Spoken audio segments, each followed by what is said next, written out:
లూకా సువార్త 15వ అధ్యాయము 17వ వాక్యం. ఈరోజు వాక్య భాగ నిమిత్తమై లూకా సువార్త 15వ అధ్యాయము 17వ వాక్యం.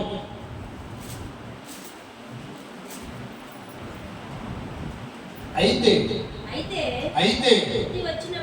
బుద్ధి వచ్చినప్పుడు వాడు నా తండ్రి యొద్ద ఎంతో మంది కూలివాండ్రకు అన్నము సమృద్ధిగా ఉన్నది, నేనైతే ఇక్కడ ఆకలికి చచ్చిపోవచ్చున్నాను. చాలు. తండ్రి నీకు వందనాలు, స్తోత్రాలు. ఈ వాక్యం ద్వారా అందరితో మీరు మాట్లాడబోతున్న విధానం బట్టి వందనాలు, స్తోత్రాలు. వెనుకటి చివరిలో గ్రహింపు మనస్సును మీరు కలుగు చేసి మీ నామానికి మహిమ తెచ్చుకోమని, మహిమాగ్రత ప్రభువులు మీరు మాత్రమే పొందుకోమని యేసు క్రీస్తు నామములో ప్రార్థన చేసి వేడుకుంటూ ఉన్నాము తండ్రి, ఆమేన్. ఈ రోజు మన ప్రసంగ అంశం నీ గురించి నీకు తెలుసా. హల్లెలూయా, హల్లెలూయా. ఈ రోజు మన ప్రసంగ అంశం నీ గురించి నీకు తెలుసా. యేసు రక్తమే జయం, యేసు రక్తమే జయం, యేసు రక్తమే జయం, యేసు రక్తమే జయం, యేసు రక్తమే జయం, యేసు రక్తమే జయం, యేసు రక్తమే జయం, యేసు రక్తమే జయం, యేసు రక్తమే జయం, యేసు రక్తమే జయం. ఈ రోజు మన ప్రసంగ అంశం నీ గురించి నీకు తెలుసా. దేవునికి స్తోత్రం, హల్లెలూయా. ఈ రోజు మన ప్రసంగ అంశం ఒకసారి అందరూ చెప్పాలి. కొంతమంది మాత్రమే చెప్తున్నారు. 1 2 3. జపనాల్లో మామూలుగా అక్కడ అక్కడ ఉంది. హల్లెలూయా, హల్లెలూయా. ఇప్పుడు ఒకసారి కిందోళ్ళు చెప్తారు మన ప్రసంగ అంశం. కిందోళ్ళు మాత్రమే. అసలు మామూలుగా నోట్లో నుండి మామూలుగా బయటికి స్వరాలు వస్తే ఏమని అనుకుంటారేమోనని నీ గురించి నాకు తెలుసా, నీ గురించి నీకు తెలుసా. హల్లెలూయా, హల్లెలూయా. కొన్ని గట్టిగా చెప్పొచ్చు కదా తల్లులారా. అసలు ఆదివారం ఎప్పుడు కూడా మాడిపోయిన మా కల్లా కొట్టారు. ఎందుకని ఆదివారం కూడా కొంచెం చక్కగా చలాకీగా కొత్త చీరలు మంచి మంచి చీరలు కట్టుకొని మందిరానికి రావచ్చుగా. ఒకళ్ళు ఇద్దరు కట్టుకొని వచ్చారు. దేవునికి స్తోత్రం, హల్లెలూయా, హల్లెలూయా. ఈ రోజు మన ప్రసంగం కింద చెప్తారు.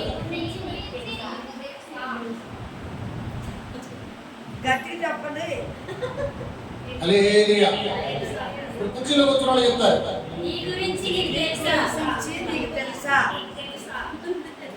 దేవునికి స్తోత్రం, హల్లెలూయా. ఈ రోజు మన ప్రసంగం నీ గురించి నీకు తెలుసా. హల్లెలూయా. యేసు క్రీస్తు ప్రభువారు ఈ భూమి మీద ఉన్నప్పుడు ఆయన అనేకమైనటువంటి ఉపమానాల ద్వారా సువార్తను ప్రకటించారు. ఆ సువార్త ప్రకటన చేస్తున్నటువంటి సమయంలో యేసు క్రీస్తు ప్రభువారు ఉపమాన రీతిగా ఒక తండ్రికి ఇద్దరు కుమారుడు ఉన్నారు. ఆ తండ్రికి ఉన్నటువంటి ఇద్దరు కుమారులలో తండ్రి ఆస్తిపరుడు, తండ్రికి సమృద్ధి అయినటువంటి ఆశీర్వాదం ఉంది, సమృద్ధి అయినటువంటి ధనం ఉంది, సమృద్ధి అయినటువంటి దీవెనలు ఉన్నాయి. తండ్రికి ఇది లేదు అన్నట్టు వాళ్ళ కుమారుడు కూడా ఆయన వారిని ప్రేమిస్తూ వారిని జీవింపచేస్తూ వారిని ముందుకు తీసుకెళ్తున్న సమయంలో చిన్న కుమారుడికి ఒక ఆలోచన వచ్చింది.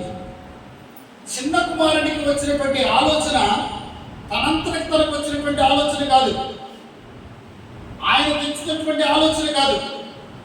ఒక నలుగురు ఫ్రెండ్స్ రెడీ అయినప్పుడు, ఒక నలుగురు ఫ్రెండ్స్తో మనం ఉన్నప్పుడు ఆటోమేటిక్గా మన ఆలోచనలు మారిపోతాయి. దేవుడికి స్తోత్రం, హల్లెలూయా. నలుగురు ఆడవాళ్ళతో ఉన్నప్పుడు ఖచ్చితంగా నీ ఆలోచనలు మారిపోతాయి. నలుగురు మగవాళ్ళతో ఉన్నప్పుడు ఖచ్చితంగా నీ ఆలోచనలు మారిపోతాయి. ఒకవేళ నువ్వు మారకపోయినా కూడా వాళ్ళు ఖచ్చితంగా నీ ఆలోచనలన్నీ కూడా మార్చేస్తారు. దేవుడికి స్తోత్రం, హల్లెలూయా. చిన్న కుమారుడికి వాళ్ళ యొక్క ఫ్రెండ్స్ చెప్పినటువంటి మాట ఏంటో తెలుసా.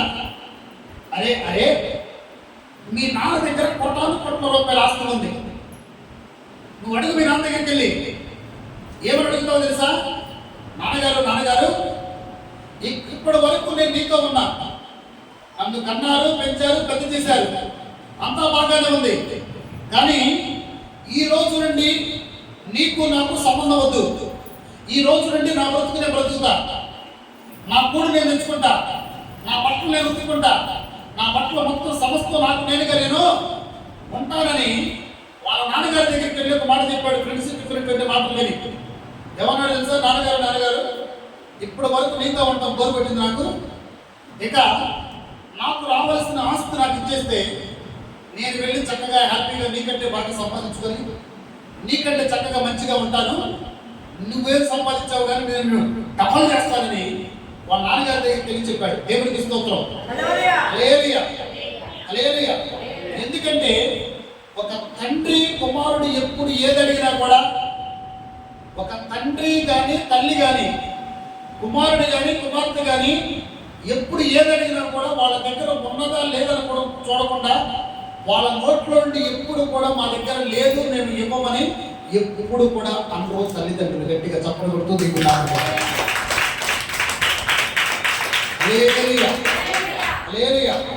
నా జీవితంలో కూడా అలాంటివి చాలా జరిగింది. నా జీవితంలో కూడా చాలా జరిగింది. దేవుడికి స్తోత్రం, హల్లెలూయా. సరే, వాళ్ళ నాన్నగారి దగ్గరికి వెళ్ళి చిన్న కుమారుడు ఏమన్నా తెలుసా?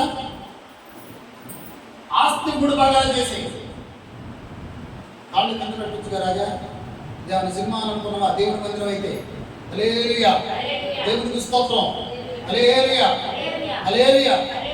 చిన్న కుమారుడు వాళ్ళ నాన్నగారి దగ్గరికి వెళ్ళి ఒక మాట చెప్పాడు. నాన్నగారు ఆస్తి 3 భాగాలుగా చేయి, నీకు ఒక వాట, పెద్దోడికి ఒక వాట, నాకు ఒక వాట. ఈ ముగ్గురు కూడా 3 వాటాలు చేయాలంటే చిన్న కుమారుడు వచ్చిన విధంగా పెద్దోడు కూడా పిలిచాడు వాళ్ళ నాన్నగారు. ఏంట్రా పెద్దోడా, మరి మన చిన్నోడు ఎలా అంటున్నాడు, ఈ ఆస్తి 3 వాటాలు చేయాలంటే కదా, మరి వాడి ఆస్తి వాడికి ఇచ్చేయమన్నాడు, మరి నీ ఆస్తి నీకు ఇచ్చేనా అని తన దగ్గర ఉన్నటువంటి తనకు పుట్టినటువంటి పెద్ద కుమారుడితో అన్నప్పుడు, అప్పుడు వాళ్ళ యొక్క పెద్ద కుమారుడు వాళ్ళ నాన్నగారితో ఒక మాట చెప్పాడు. నాన్నగారు నాకైతే ఆస్తి అవసరం లేదు, నేను ఉన్నంత కాలం నీతోనే ఉంటాను. గట్టిగా చప్పట్లు కొడుతూ తీసుకున్నాను. నేను ఉన్నంత కాలం, బ్రతుకున్నంత కాలం నాకంటూ వేరుగా వద్దు, నేనంటూ వేరుగా వెళ్ళను, నేను నీతోనే ఉంటాను, నీ దగ్గర ఉంచు, నాకు అవసరం లేదు అన్నాడు. కానీ చిన్న కుమారుడు ఏమో తెలుసా? వాడికి అవసరం లేదు, వాడు పెద్దోడు, వాడికి మెంటలోడు, వాడికి అసలు ఏం తెలియదు. వాడి పెద్దోళ్ళు చిన్నోళ్ళు పెద్దోళ్ళు ఏమంటారు తెలుసా? వాడు పెద్దోడైనా కూడా వాడు ఏం చేస్తాడు, వాడికి ఏమీ రాదు అని తక్కువ చేసి మాట్లాడతారు చిన్నపిల్లలు పెద్దోళ్ళు. దేవుడికి స్తోత్రం. మీ ఇళ్లలో చిన్న కుమారుడు పెద్ద కుమారుడు ఉన్నాడు అనుకోండి, చిన్నోడు డామినేషన్ చేస్తాడు, పెద్దోడు డమ్మి. హల్లెలూయా, అవునా కదా? చిన్నోడు డామినేషన్ చేస్తాడు, ఏమని అది కావాలి ఇది కావాలి. కానీ పెద్దోడు అడుగుతాడా? పెద్దోడు ఏం చేస్తాడు తెలుసా? వాళ్ళ అమ్మా నాన్న దగ్గర ఉందా లేదా, వాళ్ళ అమ్మా నాన్న తీసుకొస్తారా లేదా, వాళ్ళ అమ్మా నాన్న స్తోమత ఉందా లేదా ఆలోచిస్తాడు. కానీ చిన్నోడు కాదు, అది కాదు, నువ్వేమైపోతావు ఏంటో నాకు తీసుకురావాలి అంతే. ఈరోజు చికెన్ అంటే చికెన్ తీసుకురావాల్సిందే, మటన్ అంటే మటన్ తీసుకురావాల్సిందే. అదే పెద్దోడు ఏమో తెలుసా? పెద్దోడికి తినాలని ఆశ వచ్చినా కూడా మమ్మీ డబ్బులు ఉన్నప్పుడు తెచ్చుకున్నావు మమ్మీ, అవునా కదా? హల్లెలూయా. సరే, వాళ్ళ నాన్నగారు ఆస్తి పనిచేశారు, ఆస్తి ఇచ్చేశారు. ఆస్తి తీసుకొని ఫ్రెండ్స్ని తీసుకొని దూరదేశానికి వెళ్ళిపోయి చక్కగా హ్యాపీగా ఉన్నన్ని రోజులు చక్కగా హ్యాపీగా 3 పువ్వులు 6 కాయలు, ఇది ఏమి లేదు, కోరిక తిండి కోరిన బట్ట, కోరిక తిండి కోరిన బట్ట, చక్కగా హ్యాపీగా ఎంజాయ్ చేశాడు. డబ్బులు మొత్తం అయిపోయిన తర్వాత ఒక పందుల యజమాని దగ్గరికి వెళ్ళి, నేను పందులు కాస్తాను, నాకు డబ్బులు ఇస్తామని అక్కడ కూడా జాయిన్ అయ్యాడు. అక్కడ జాయిన్ అయిన తర్వాత పందులకు పెట్టి పుట్టి ఆ తినడానికి వచ్చినప్పుడు పందులు కూడా మనం యాక్సెప్ట్ చేయగలగాలి. పందులు ఏదైతే కట్టాయో పొట్టు, ఆ పొట్టు తినడానికి వెళ్ళినప్పుడు కూడా ఆ పందులు దగ్గరకు రానివ్వలేదంట. అప్పుడు అనుకున్నాడంట, నేను ఈ స్థితిలో ఉండటానికి కారణం, నేను ఇక్కడికి రావడానికి కారణం అసలు నా గురించి నాకు తెలియదా? దేవునికి స్తోత్రం, హల్లెలూయా. నా గురించి నాకు తెలియదా? ఎక్కడో ఉండవలసినటువంటి నేను, పరుపు మీద పడుకోవలసినటువంటి నేను, రాజభోగములు అనుసరించవలసిన నేను, రాజభోగములలో నివసించవలసిన నేను, చక్కగా పనివాళ్ళు నేను పిలిస్తే నా దగ్గరికి వచ్చి సమస్తము సమకూర్చి వెళ్ళవలసినటువంటి ఉండేటటువంటి ఇంటిలో ఉండవలసిన నేను ఈ రోజున పంక్తులు తినే పొట్టులు తినడానికి కూడా నేను నోచుకోలేకపోతున్నాను. నా గురించి నేను మర్చిపోయాను కాబట్టి నేను ఏ స్థితిలో ఉన్నాను, ఏ స్థితిలోకి వచ్చాను, అసలు నా స్థితి ఏంటి, మా నాన్నగారు ఎలా ఉండేవాళ్ళు, మా అన్నయ్య ఎలా ఉన్నాడు, నేను ఎలా ఉన్నాను, నా గురించి నేను మర్చిపోయాను కాబట్టి ఈ రోజున పంక్తులు తినే పొట్టులతో నేను కడుపు నింపుకోవటానికి కూడా నాకు ఆస్కారం లేదనుకున్నాను. గట్టిగా చెప్పలు.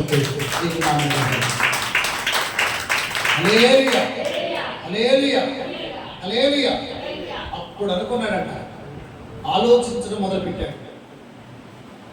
అసలు తన స్థితి ఏంటి, తను ఎక్కడికి వచ్చాడు, తన స్థితిని మర్చిపోయాడు, తన గురించి అంతా కూడా మర్చిపోయాడు, తన గురించి అంతా కూడా వదిలేశాడు. ఫ్రెండ్స్ చెప్పిన మాటలకు, తోబుట్టువులు చెప్పిన మాటలకు, స్నేహితులు చెప్పిన మాటలకు లోనైపోయి ఆస్తి అంతా పోగొట్టుకొని తన గురించి ఆలోచించడం మొదలు పెట్టుకొని అప్పుడు అనుకున్నాడంట, నా గురించి నేను తెలుసుకున్నాను, ఇక నా జీవితం ఇలాంటి జీవితం వద్దు, ఇలాంటి బ్రతుకు వద్దు, ఇలాంటి స్థితి వద్దు.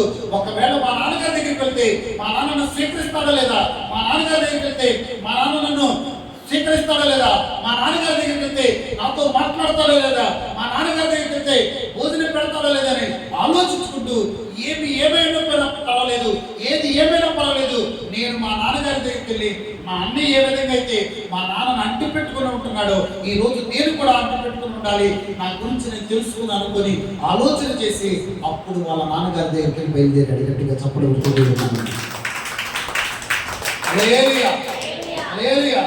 తండ్రి ప్రేమ గొప్పది, తల్లి ప్రేమ గొప్పది.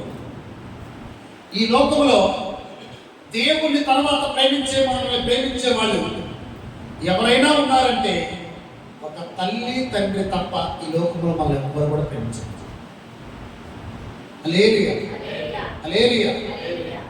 కొంతమంది ప్రేమిస్తారు, కొద్ది రోజులు మాత్రమే ఉంటాయి. కొంతమంది ప్రేమిస్తారు, కొద్ది రోజులు మాత్రమే ఉంటాయి. కానీ ఆ ప్రేమలు కూడా ఉంటాయి. కొంతమంది మొదటి ఏ విధంగా అయితే ప్రేమిస్తారో చివరి వరకు కూడా అలాగే ప్రేమిస్తారు. ఆ ప్రేమలు వేరు, వాళ్ళు వేరు. కానీ ఈ లోకంలో దేవుని ప్రేమ తర్వాత మనం చూడవలసినటువంటి రెండు ప్రేమలు, ఒకటి తల్లి ప్రేమ, ఒకటి తండ్రి ప్రేమ. దేవునికి స్తోత్రం. హల్లెలూయా. బయలుదేరాడు చిన్న కుమారుడు. ఎక్కడికి? వాళ్ళ నాన్నగారి దగ్గరికి వెళ్ళి మొత్తం ముడుచుకొని వెళ్ళిపోయాడు. బయలుదేరి ఆ వస్తామన్న సమయంలో దూరం నుండి వాళ్ళ యొక్క నాన్నగారు వాళ్ళ యొక్క బాబుని చూశాడు. దేవునికి స్తోత్రం. హల్లెలూయా. వాళ్ళ నాన్నగారు వాళ్ళ యొక్క బాబును చూశాడు. బాబును చూసి నాన్నగారిని కుమారుడు తండ్రిని చూశాడు. తండ్రిని చూడాల, కానీ తండ్రి కుమారుని చూశాడు. నడుచుకుంటూ వస్తున్నాడు, చెప్పులు లేకుండా వస్తున్నాడు, చిరిగిపోయిన బట్టలు వేసుకుని వస్తున్నాడు, బాగా మురికి పట్టినటువంటి శరీరంతో వస్తున్నాడు. అయినా కూడా తండ్రి ఏమీ ఆలోచించకుండా పరుగున వెళ్ళి ఆయన మెడ మీద ముద్దు పెట్టుకొని వాళ్ళ ఇంటికి తీసుకొని వచ్చి ఆ రోజును గొప్ప విందు చేసుకున్నాడు. దేవుడికి స్తోత్రం. హల్లెలూయా. ఈ రోజున దేవుని బిడ్డగా ఒక మాట చెప్తా. ఈ రోజున నీ గురించి నీకు తెలుసా? నీ స్థితి ఏమిటో, నువ్వు ఎవరిని కలిగి ఉన్నావో, నువ్వు ఏ దేవుడిని కలిగి ఉన్నావో, నువ్వు ఏ ప్రేమను చూస్తూ ఉన్నావో, నువ్వు ఏ దేవుడిని ఆరాధిస్తూ ఉన్నావో, నువ్వు ఏ దేవుడిని గర్వపరుస్తూ ఉన్నావో, నువ్వు ఏ దేవుడిని మహిమపరుస్తూ ఉన్నావో, ఈ రోజు నీ స్థితిని మర్చిపోయి ఈ లోక ఆశలకు లోనవుతూ ఉన్నావా? లేకపోతే దేవుడు నాకు ఉన్నాడు కాబట్టి ఆయన ఏంటో నాకు తెలుసు, ఆయన ఉంటే నాకు సమస్తం ఉన్నట్లే, నేను ఏంటో నాకు తెలుసని దేవుల్లో నిలకడగా ఉంటున్నావా? లేకపోతే తప్పడడుగులు వేస్తూ దేవునికి దూరంగా జీవిస్తూ ఉన్నావా? దేవునికి స్తోత్రం. హల్లెలూయా. హల్లెలూయా. మనము ఈ లోకంలో ఉన్నటువంటి అధికారుల కంటే, ఈ లోకంలో ఉన్నటువంటి న్యాయాధిపతుల కంటే, ఈ లోకంలో ఉన్నటువంటి ముఖ్యమంత్రుల కంటే, ఎవరికంటే? ముఖ్యమంత్రుల కంటే. ఆ ముఖ్యమంత్రుల కంటే ఆయన అందుకని ఆ కొద్ది గట్టిగా చెప్తుంది, మిగతా వాళ్ళందరూ ప్రియాలనుకున్నారు. హల్లెలూయా. ముఖ్యమంత్రుల కంటే, ప్రధానమంత్రుల కంటే, ప్రపంచాన్ని శాసించే ఒక అమెరికా ప్రెసిడెంట్ కంటే కూడా మనం ఎవరో తెలుసా? మనము గొప్ప వాళ్ళ గట్టిగా చప్పలు కొట్టేది. హల్లెలూయా. హల్లెలూయా. ఉన్నారా? ఉన్నారా? లేరు. ఎందుకని? మన ప్రభు ఎవరు? రాజులకు రాజు, ప్రభులకు ప్రభు. రాజులకు రాజు, ప్రభులకు ప్రభు అయినటువంటి పిల్లలు ఎవరు? హల్లెలూయా. రాజులకు రాజు, ప్రభులకు ప్రభు అయినటువంటి గొప్ప దేవుడు అయినటువంటి ఆయన పిల్లలు ఏమంటారు? రాజులా? హల్లెలూయా. ఏమండి, ఒక రాజుకు కుమారుడు అంటే ఏమంటారండి? ఏమంటారు? గొడ్డులా? బిడ్డలంటే ఆయన ఒక పేరు ఉంటుందిగా. దేవుడికి స్తోత్రం. ఇక్కడ యేసయ్య కాకల్లా సపోజ్ నీ నాన్నగారు రాదండి, నేను ఏమంటారు? కుమారుడు అయితే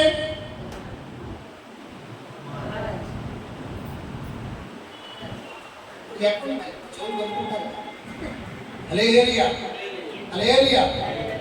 కుమారుడు, ఇప్పుడు కుమారుడు వాళ్ళ నాన్నగారు రాజు, రాజు కుమారుడు ఏమంటారండి?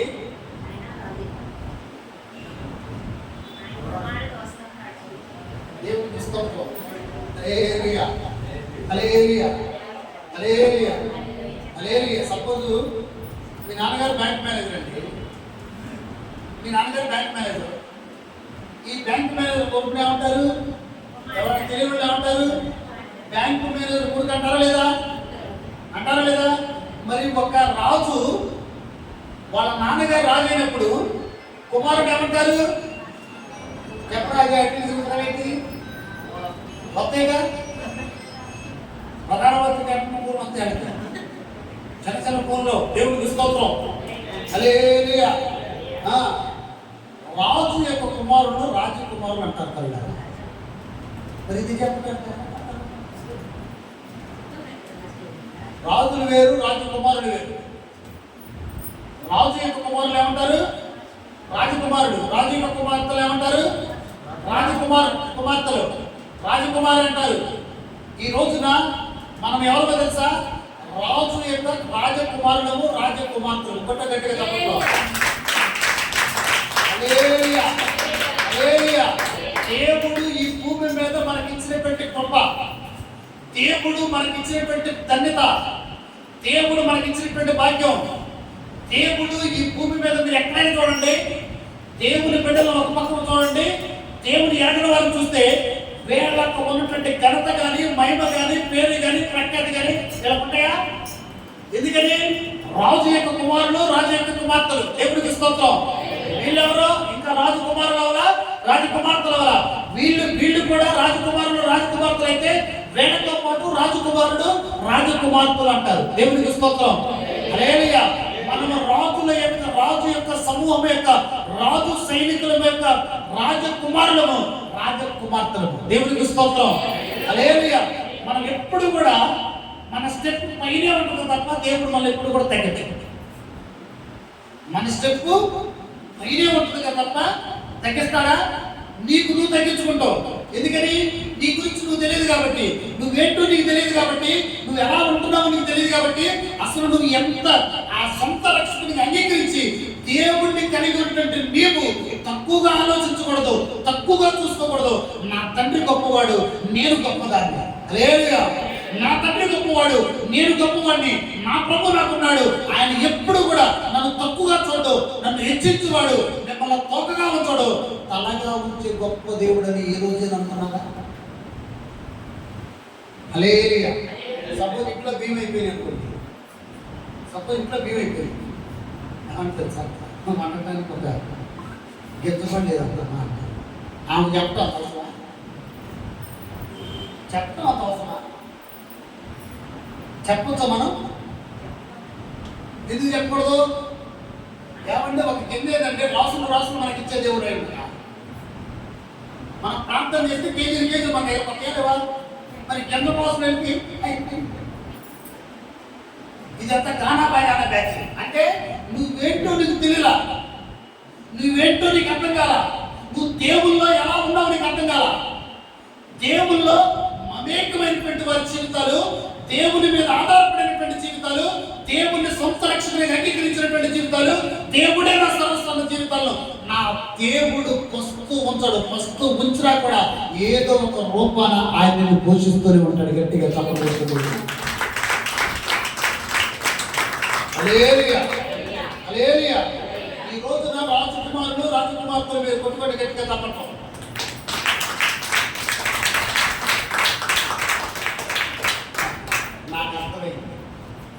నాకు అర్థమైంది ఏంటో తెలుసా? ఈయన మాత్రం మనం చప్పట్లు గట్టిగా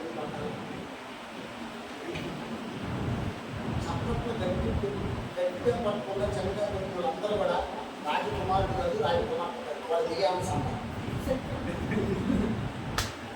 దియ్యం సంతానం. దెయ్యం ఏమంటాడు తెలుసా?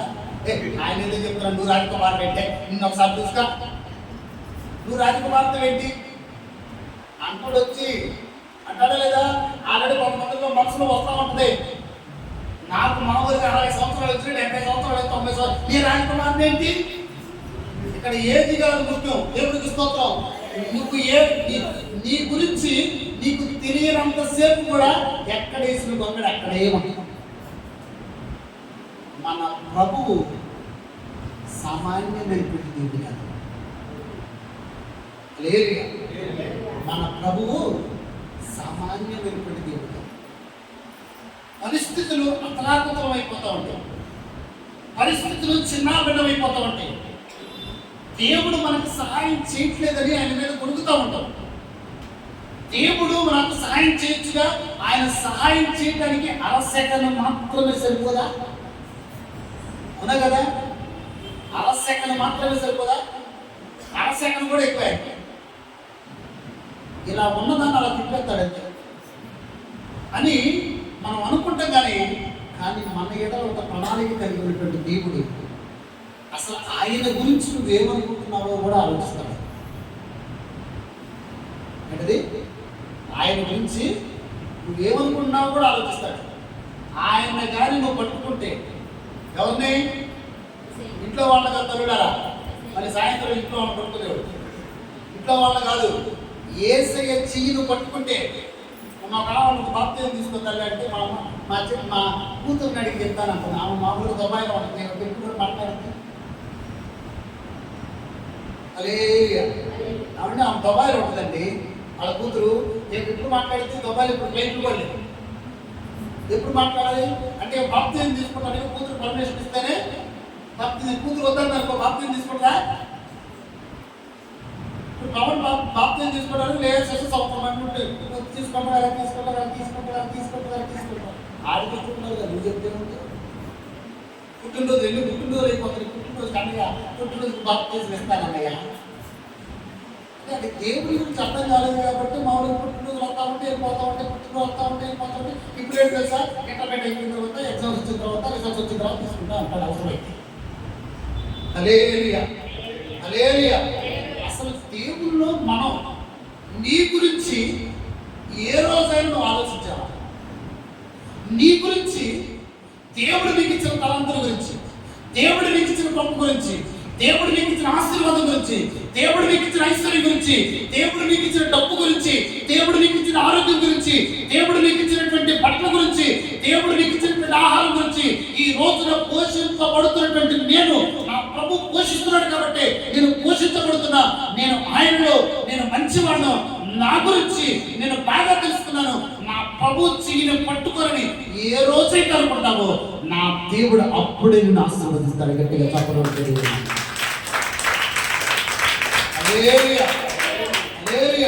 క్రైస్తవులు సంవత్సరాలు దేవుని వాక్యం వింటూనే ఉంటారు. సంవత్సరాలు ప్రసంగాల మీద ప్రసంగాలు. ఇప్పుడేంటో కొత్త ఒక ట్రెండ్ వచ్చింది. ఇప్పుడు ఆ సంఘానికి వెళ్ళేవాళ్ళు ఆ సంఘ పాస్టర్ గారు చెప్పినటువంటి వాక్యం వింటలేదంట. ఏంటది? ఇప్పుడు సపోజ్ ఏ సంఘానికి అయితే వెళ్తున్నారో ఆ సంఘ పాస్టర్ గారు చెప్పిన వాక్యం యూట్యూబ్ లో పెట్టలేదంటగా. వేరే పాస్టర్ గారు, అక్కడ పాస్టర్ గారు, ఇక్కడ పాస్టర్ గారు, ఆయన ఇది అది మొత్తం కలిపేసుకొని మొత్తం మామూలుగా ఉన్నాయి మొత్తం ఉంటుంది. హల్లెలూయా, హల్లెలూయా, హల్లెలూయా. దేవుడు నీకు ఇచ్చినటువంటి ఒక కుటుంబం సంఘం. దేవుడు నీకు ఇచ్చినటువంటి ఒక యజమానుడు సేవకుడు. వేరే వాక్యాలు వెంట మొదలు పెట్టేవాళ్ళు ఇక్కడ విన్నది మొత్తం బయటకు వెళ్ళిపోతే అది వచ్చేది. అవునా కదా? నేను మొన్న గోదాశ్రమంకి వెళ్ళాను. వెళ్తే నా వాక్యం లేదు అక్కడ. పెద్ద పాస్టర్ ఏంటిది అంటే పెద్ద పాస్టర్ మాత్రమే ఇక నేను చిన్న పాస్టర్, నేను ఓకే ఒప్పుకుంటా. నా వాక్యం లేదు కదా, రేపు పెట్టాలండి. ఈరోజు ఎందుకు పెట్టినా? విన్నావు, విశ్వాసం ఎదుగుతున్నావా, దేవుని మీద ఆధారపడుతున్నావా, వారానికి నెలకి ఒకసారి మాత్రమే అవుతున్నావు. దేవునికి స్తోత్రం. హల్లెలూయా. దేవుడు మనం ఎప్పుడు కూడా మన గురించి ముందు మనం తెలుసుకోవాలి. చాలామంది వాళ్ళకి తక్కువగా మాట్లాడుకుంటారు. కదా, తక్కువగా చేసుకుంటారు.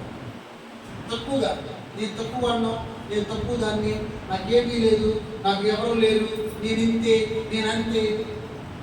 అంటే నీ గురించి నువ్వు దేవుని గురించి తెలుసుకోలేదు కాబట్టి నీకు నువ్వుగా ఏం చేసుకున్నావు? తగ్గించుకోవడం వేరు, ఇక్కడ తక్కువ చేసుకోవడం వేరు. చాలా మంది తక్కువ చేసి మాట్లాడుతున్నారు. నేను మాట్లాడనండి అసలు. తగ్గించుకోవడం వేరు, తక్కువ చేసుకోవడం వేరు. దేవుడికి ఇస్తాం. హల్లెలూయా. మనం ఎవరు అండి? ఇలా అనాలంతే. మనం ఎవరు? బయట కాదు కాళ్ళు ఎగరేసేది, బస్ స్టాండ్లో కాదు కాళ్ళు ఎగరేసేది, కాలేజీలో కాదు చూసినప్పుడు కాళ్ళు ఎగరేసేది, హల్లెలూయా. బండి మీద ఎక్కినప్పుడు కాదు కాళ్ళు ఎగరేసేది. మనం ఎవరు వస్తాం? మనం దేవుని పెట్టామండి. ఈ లోకానికి సంబంధించినటువంటి దేవుడు కాదుగా, పరలోకానికి సంబంధించినటువంటి దేవుని బిడ్డలం. దేవుని యొక్క సమూహమైనటువంటి యాజకత్వం పొందుకున్నటువంటి మనం ఈ రోజున దేవుడు రాజకుమారులుగా రాజకుమార్తెలుగా తన కుటుంబాన్ని పెట్టుకోవడానికి కూడా నేను ఇష్టపడుతున్నాడు. కొద్ది గట్టిగా చెప్పండి.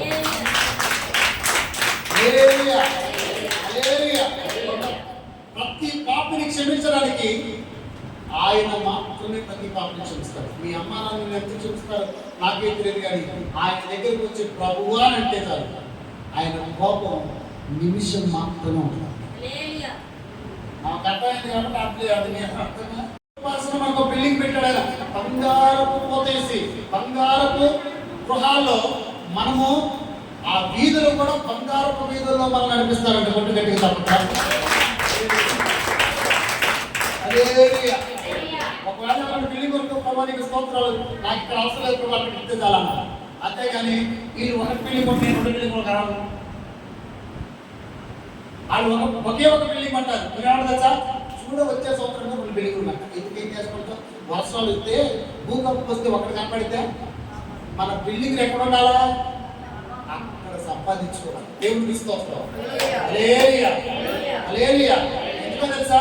మనకి ఎక్కడ ఏ బిల్డింగ్ ఇవ్వాలని తెలుసు, మనకి ఎక్కడ ఏది ఇవ్వాలని తెలుసు, మనల్ని ఎక్కడ హెచ్చించాలని తెలుసు, మనల్ని ఎక్కడ బాధ పెట్టాలని తెలుసు, మనం ఎక్కడ అవమానపరచాలని తెలుసు, మనం ఎక్కడ దుఃఖించాలని తెలుసు, మనం ఎక్కడ శ్రమ అనుభవించాలని తెలుసు, మనం ఎక్కడ వేదన చెందాలని తెలుసు. ఒక్కొక్కసారి ఎన్నిసార్లు ప్రార్థన చేసినా కూడా మాట్లాడినప్పుడు ఏమనిపిస్తుంది తెలుసా? ప్రభావం నేను ప్రార్థన చేస్తున్నా, ప్రార్థన వింటున్నావా లేదా? ఆయన ఏమంటారు తెలుసా? రక్షణ నేర్పుకున్నట్లు నా చేకూర్చ కాలేదు, విననేరకున్నట్లు నా చెవులు మన్నమ కాలేదు. దేవుడికి స్తోత్రం. నీ ప్రార్థన దేవుడి సన్నిధికి వెళ్తుందా లేదని నీ సమస్యలను బట్టి అంటారేమో, కానీ ఆయన ఎప్పుడు కూడా నీ ప్రార్థనకి చెబుతుందనే ఉంటాడు. కొద్ది టైం తీసుకుంటాడంతే, ఎంతవరకు నిలబడతామని. హల్లెలూయా. హల్లెలూయా. ఈ రోజున క్రైస్తవులైనటువంటి మనం మనమే తగ్గించుకుంటాం. దేనిలో తగ్గింపు, దేనిలో కూడా మనం తగ్గించుకోవచ్చు. వాళ్ళ కారు కొన్నారు, ఓకే ప్రభా దేవుడి స్తోత్రం. వాళ్ళకి కారు కొన్నా మాకు BMW కారు ఇస్తావా? BMW కారు కాస్ట్ ఎంత? సందీప్ ఎంత? ఎలా ఉన్నాడుగా ఎలా అయితే ఎంతరా? BMW కారు కాస్ట్ ఎంత? నాకు తెలిసి 3 నుండి 4 కోట్లు. మరి ఆ కారు కూడా ఇస్తాడా లేదా? మనకైనా ఇస్తాడా లేదా? ఇక్కడ మళ్ళీ క్వశ్చన్ మార్క్. అంటే ఏమంటాడు? అనకపోతే ఏమంటాడు? ఈ రోజున సేవకులు, దేవుణ్ణి ఎరిగిన వాళ్ళు, దేవుణ్ణి తెలుసుకున్న వాళ్ళు BMW కారు తగ్గట్లేదండి. తిరుగుతున్నారు లేదా? ఎందుకు? దేవుడు తన నామమై మాత్రం వాళ్ళకి ఇచ్చాడు. కొట్ట గట్టిగా తప్పట్లో. ఇతరుల ముందు మన సిగ్గుపరిచే దేవుడు కాదు, ఇతరుల ముందు అవమానపరిచే దేవుడు కాదు, ఇతరుల ముందు మనం తప్పు చేసి మాట్లాడే దేవుడు కాదు. ఇతరుల ముందు మనం తప్పు చేయడైనా, నువ్వు ఎంత పాపమైనా కూడా నువ్వు అంటే ఆయనకి ఇష్టంతే. హల్లెలూయా. నువ్వు ఎంత పాపమైనా, నువ్వు ఎంత అబద్ధాలన్నా, నువ్వు ఎంత తప్పులు చెప్పుకున్నా, నీ స్థితి ఎలాగున్నా కూడా తండ్రి, ప్రభువా, దేవా, యేసయ్య అనే ఒక మాట నీ నోట్లో బయటకు వస్తే నీ దగ్గర నిలబడతాడంతే.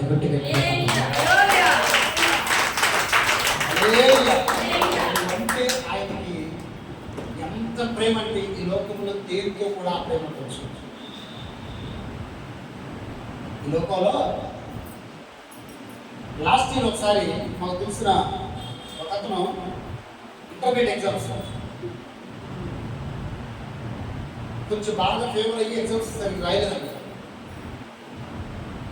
బాగా ఫేవర్ అయ్యి ఎగ్జామ్, కానీ ఏ ఆదివారం కూడా మందిరం మానకుండా ఉండడండి. ఏ ఆదివారం కూడా వాడు మందిరానికి రాలేదు అన్నట్టు ఉండదు. విజయవాడ ఉంటాడు.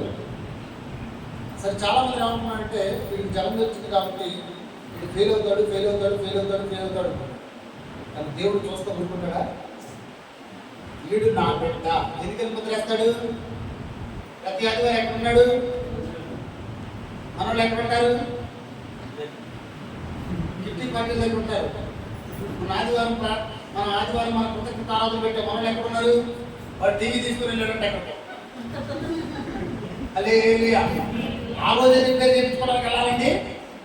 ఇక్కడ ప్రార్థన జరుగుతూ ఉంటే చెప్పొద్దా వాళ్ళకి, నేను రాను, నాకు ప్రార్థన ఉంది, నేను ప్రార్థనకి వెళ్ళాలి, రాష్ట్ర గారు ఊరుకోడు, దేవుడు ఊరుకోడు అని అనదండి. వెనకాల పట్టుకొని కూర్చున్నాడు. హల్లెలూయా. హల్లెలూయా. అది మన భక్తి, అది మన విశ్వాసం, అది దేవుడి మీద ఉన్నటువంటి ప్రేమ. భక్తులే వాకు భక్తే నీకు దేవుడికి స్తోత్రం.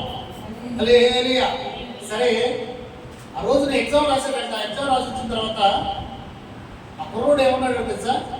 వాళ్ళ అమ్మ నాన్న అన్నాడంట, మమ్మీ డాడీ నేను సరిగ్గా ఎగ్జామ్ రాయలేదు మమ్మీ డాడీ.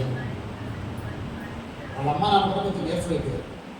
సరే, నేను హెల్త్ బాగాలేదు కదా, పాస్ మార్కులు వస్తే కాలేరా, మిగతా వాటి నువ్వు లాగుతావు కదా అని అయిన తర్వాత ఎగ్జామ్స్ అయిపోయి రిజల్ట్స్ రోజు మనం టెన్షన్ పట్టుకుంటాం. అన్నీ బాగానే రాశారు, జ్వరం వచ్చి ఇది రాలేదు, ఇది సరిగ్గా రాయలేదు, ఎగ్జామ్స్ నేను అసలు ఎన్ని మార్కులు వస్తాయో దాంట్లో ఎవరు ఫెయిల్ అవుతారని ఉదయం దేవుడి సన్నిధికి వెళ్ళి మందిరానికి వెళ్ళి, ఇంట్లో కూడా మందిరానికి వెళ్ళి, ప్రభా నేనైతే ఏ ఆదివారం కూడా 52 ఆదివారాల్లో నేనైతే మందిరం మాలేదు ప్రభా, కానీ నన్ను పాస్ చేపిస్తావు, నన్ను ఫెయిల్ చేపిస్తావు, నీ చేతుల్లో ఉంది. కానీ నా గురించి నాకు తెలుసు, ఇదిగో తెలుసా నా పక్షాన్ని ఉన్నది మీరే అని, నాలో ఉన్నది మీరే అని, నాతో ఉన్నది మీరే అని నేను నమ్ముతున్నాను కూడా ప్రార్థన చేసుకున్నాను. దేవుడికి తీసుకోవచ్చు. ఆ రోజు సాయంత్రానికి రిజల్ట్స్ వచ్చింది. ఏ ఎగ్జామ్ అయితే సరిగా రాయలేదు, నేను పాస్ అవ్వను, తక్కువ మార్కులు వస్తాయి, పొటాపుట్టు మార్కులు వస్తాయి, నాకు పాస్ అయ్యే మార్కులు వస్తాయి, మమ్మీ డాడీ నేను సరిగ్గా రాయలేదు అని వాళ్ళు అన్నాడు. దాంట్లో దాదాపు 95 మార్కులు వచ్చింది. గట్టిగా చెప్పలు వస్తుంది.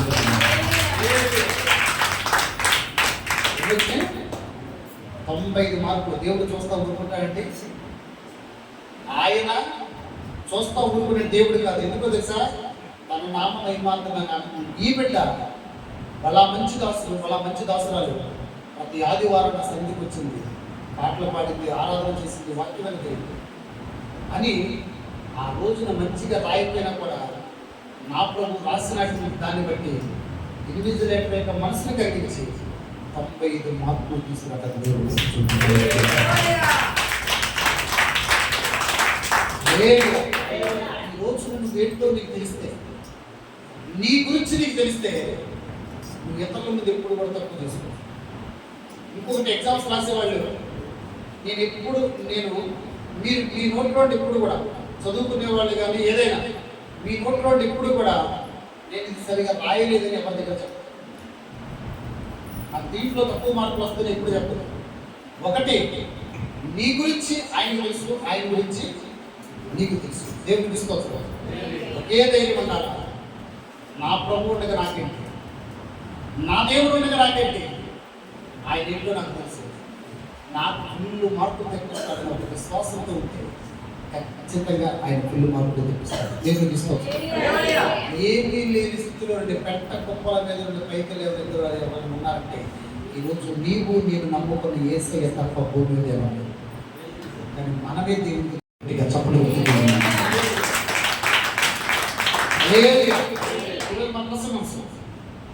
ఈరోజు మన ప్రసంగం